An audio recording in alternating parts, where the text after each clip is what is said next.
Chào mừng tất cả mọi người đã quay trở lại với podcast Viết cho em, nơi chuyên chia sẻ về những kiến thức cũng như kinh nghiệm xoay xung quanh chủ đề tình yêu và cuộc sống thông qua những lá thư.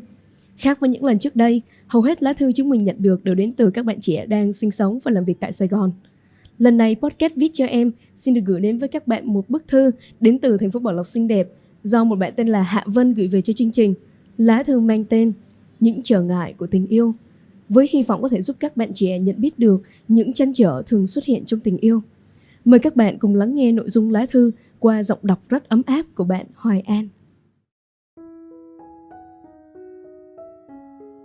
Bảo Lộc, một ngày yêu thương. Mấy tuần trước, mình tình cờ nghe bạn Anh Vũ chia sẻ về các đặc trưng của tình yêu, cũng như làm thế nào để có thể yêu thương người khác. Nhờ lá thư đó mà mình biết được 3 đặc trưng của tình yêu là sự trao ban, sự hy sinh và sự ở cùng. Ngoài ra, lá thư cũng gợi lên trong mình nhiều suy nghĩ, để hôm nay mình muốn viết một lá thư với chủ đề Những trở ngại của tình yêu.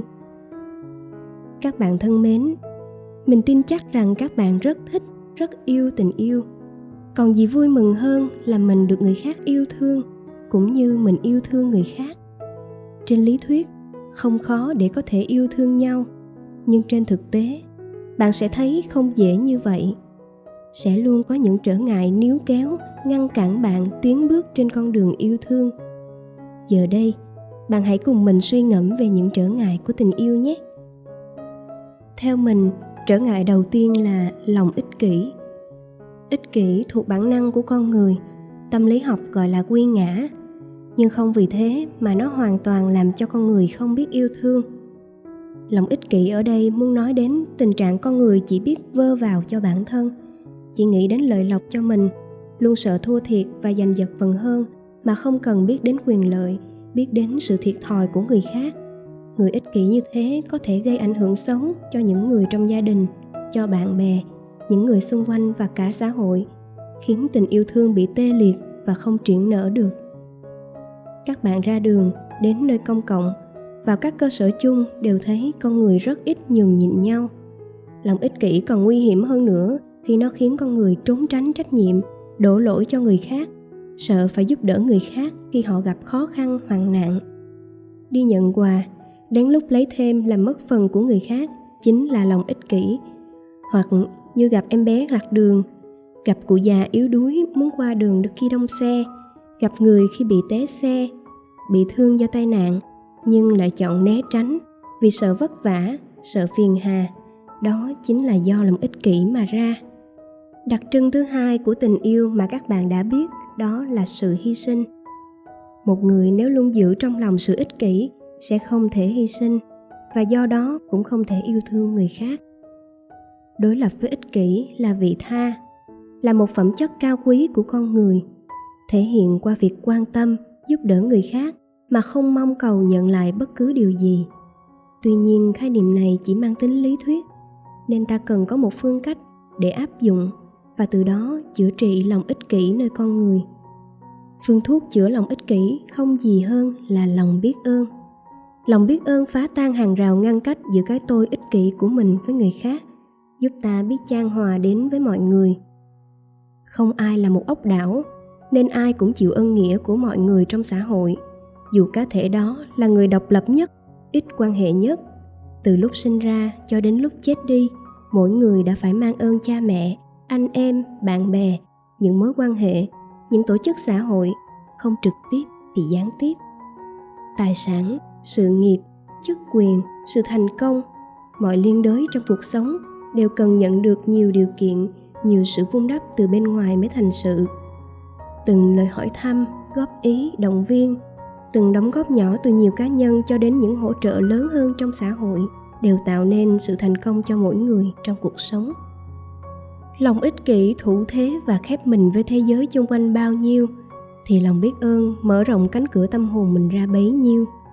Nó như một đức tính nền của nhiều đức tính khác. Từ đó lòng vị tha sẽ triển nở. Hãy thử đi, các bạn sẽ thấy nó kỳ diệu tới mức nào. Cũng như trường hợp của cha Massimiliano Maria Colbe, một sự hy sinh vượt trên lòng ích kỷ và hận thù. Câu chuyện của cha là vào ngày 31 tháng 7 năm 1941, có một tù nhân trốn thoát. Sĩ quan Đức Quốc xã chỉ huy trại bắt 10 người khác phải chết thay. Hắn khoái trá bước dọc theo dãy tù nhân đang run sợ, chờ đợi sự chỉ định của hắn như tiếng gọi của tử thần. Tên này, tên kia. Lúc đó một trong số những người ấy kêu lên: "Ôi vợ tôi, các con tôi." Trong khi 10 người xấu số lê bước về hầm bỏ đói, bỗng dưng tù nhân số 16.670 bước ra khỏi hàng. Đó là cha Massimiliano Maria Colbe. Ngài nói: "Tôi muốn thế chỗ cho ông kia. Ông ấy có gia đình, vợ con." Và Ngài đã chết thay cho một tử tù. Nếu các bạn quan sát những người chung quanh ngoài xã hội, các bạn sẽ thấy không thiếu những người đã vượt trên sự ích kỷ để đón nhận và yêu thương những người khác. Các anh hùng, vĩ nhân, thánh nhân là những tấm gương rực rỡ nhất, chiếu tỏa ánh sáng cho chúng ta noi theo. Trở ngại thứ hai mà mình muốn chia sẻ đó là sự vô cảm. Như các bạn đã biết, thế giới ngày nay đang báo động về sự vô cảm của con người. Người ta không còn biết rung động trước nỗi bất hạnh của người khác nữa. Vô cảm là dửng dưng, hững hờ, bàng quan với thế giới khách quan và với con người. Dù đó là vạn vật thiên nhiên, là nghệ thuật, cái đẹp hay là hoàn cảnh bất trắc nơi con người. Sự rung động hay xúc động nơi tâm hồn của người vô cảm bị tê liệt trước nỗi đau khổ của người khác, nên không hề biết cảm thông và sẻ chia nỗi thống khổ với người chung quanh. Cái lý, cái lợi, cái nguyên tắc, cái luật theo lý họ là trên hết. Cái tình, lòng nhân, lòng trắc ẩn, vị tha, sự hy sinh không tồn tại. Sự vô cảm ảnh hưởng ngay từ trong gia đình. Khi không còn cảm xúc với nỗi đau khổ của cha mẹ, của anh chị em ruột thịt, hững hờ với lý luận, thân ai nấy lo, hồn ai nấy giữ. Sự vô cảm với người xã hội còn dửng dưng hơn nữa, với lối suy nghĩ người khác chẳng ăn nhập gì với tôi cả. Họ hoạn nạn do nghiệp của họ thì họ ráng mà chịu. Họ nghèo khó do họ dại, do họ dốt, do họ lười. Người khác bị bao khó khăn trắc trở, thất bại, lầm lỡ là do vận xui của họ, chẳng ai cứu được. Và còn bao nhiêu lý do để gán cho người không may, người bất hạnh phải chịu cảnh bi đát như vậy. Thậm chí còn cười chê trước đau khổ của người khác với lối biện minh khôn thì sống, dại thì chết. Nếu bạn vô cảm thì trái tim sẽ không còn biết rung động trước nỗi bất hạnh của người khác. Bạn tự hỏi, vậy làm thế nào để có được sự rung động này? Nghe ra có vẻ khó, vì con tim tự nó có tiếng nói riêng, nào ai có thể đoán định được. Đúng vậy, thật khó để rõ được cảm xúc của bản thân trước một đối tượng mà mình tiếp cận. Nếu con tim không được huấn luyện, thì rõ ràng không ai biết trước và làm chủ được cảm xúc của mình, và cảm xúc có thể bị tê liệt nữa.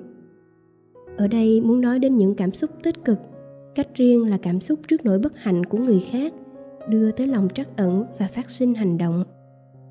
Theo mình nghĩ, điều này cũng giống như phản xạ có điều kiện của nhà sinh lý học Ivan Pavlov đề xuất. Loại phản xạ chỉ có thể có với cá thể nào đã được tập luyện, trải qua, mặc dù sinh ra chưa có. Còn cá thể nào không trải qua học tập thì không thể có được. Vấn đề cảm xúc ở đây cũng vậy. Bạn thử đặt mình trong hoàn cảnh của người khác, chắc chắn bạn sẽ có cảm xúc, có sự cảm thông và thấu hiểu. Nó không đòi hỏi bạn phải có sự cố gắng lớn lao nào mà ai cũng có thể thực hiện được. Lúc này, sự vô cảm tự động biến mất, dần dần sẽ trở thành thói quen, và nó sẽ tự động xuất hiện bất cứ lúc nào, trong bất kỳ trường hợp nào khi bạn gặp đối tượng. Xin được lặp lại, khi bạn đặt mình trong hoàn cảnh của người khác, sẽ có được sự cảm thông và thấu hiểu. Tính vô cảm từ đó cũng sẽ biến mất. Linh mục Phương Đình Toại có kể lại câu chuyện. Trước đây ở nước ngoài, Ngài thường đi xin sữa sắp hết hạn ở các cửa hàng về cho các em bé bị nhiễm HIV/AIDS. Một hôm, Ngài vào một công ty sữa của Mỹ để xin. Ngài gặp vị quản lý để trình bày hoàn cảnh các em bé bị bệnh và xin sữa cho các bé. Ông quản lý nói, nếu cho các em bị HIV/AIDS uống, rồi các em cũng chết, vậy chúng tôi quảng cáo thế nào được? Lợi nhuận mất đi còn ảnh hưởng đến công ty của chúng tôi nữa. Cha Phương Đình Toại phân trần, chúng tôi xin sữa cho các em uống không phải để cho chúng lớn lên khỏe mạnh và khỏi phải chết, nhưng chỉ xin cho các em uống hôm nay để các em khỏi bị đói, chỉ đơn giản như vậy thôi. Vị quản lý vẫn từ chối. Thế là Ngài nói lời chào và ra về. Nhưng khi Ngài vừa ra tới cổng, người ta gọi Ngài trở vào gặp vị giám đốc công ty. Có lẽ ông đã theo dõi câu chuyện trước đó giữa Ngài và người quản lý. Vị giám đốc nói chuyện với cha và chấp thuận tặng số sữa mà cha cần. Không những vậy, họ còn tài trợ sữa cho các em dài dài sau này. Qua câu chuyện, ta thấy rõ hai con người khác hẳn nhau. Một người rất vô cảm, mặc dù ông giữ đúng nguyên tắc, không có gì sai trái. Ngược lại, vị giám đốc kia biết rung cảm, xúc động trước nỗi khổ của người khác. Đó là tình yêu đến từ sự cảm thông, lòng trắc ẩn, sự rung động của con tim. Một câu hỏi mở rộng vấn đề. Bạn là ai trong câu chuyện ở trên? Bạn có là người cần được giúp đỡ như các em bé bị bệnh? Bạn có là người trao yêu thương như cha Phương Đình Toại? Hay bạn có là người rất nguyên tắc nhưng vô cảm như người quản lý? Hay bạn là người biết rung cảm trước nỗi khổ của người khác như vị giám đốc? Bạn hãy dành vài giây để tìm câu trả lời nhé.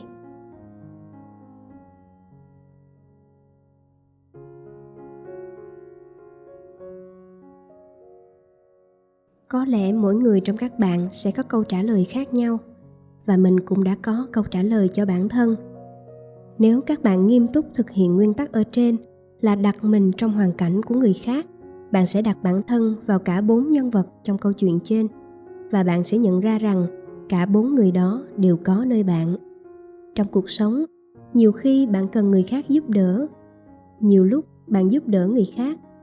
Cũng có đôi khi bạn vô cảm trước nỗi khổ của tha nhân, và cũng đôi lúc bạn rung động trước những người khốn khổ.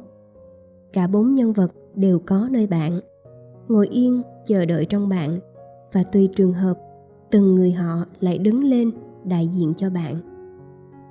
Nói đến đây, bạn có thể nhận thấy hoa trái của hành động đặt bản thân mình vào người khác.